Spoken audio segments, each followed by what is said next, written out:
आज देखो मो पूरी तैयारी करी किंतु बहुत कष्ट किंतु पूरी तैयारी कली किंतु सबुदिन पूरी फुले किंतु आज किंतु कौन एमती है जे पूरी मोर बिल्कुल भी फुलिलानी।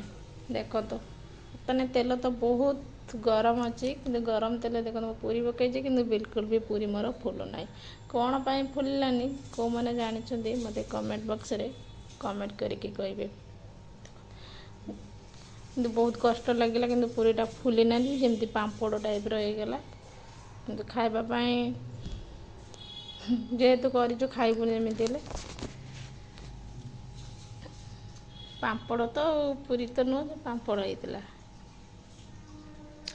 गोटे भी पूरी फुलिनी सब जाक एमती कौन पाई है मु भी जानी पारिलिनी।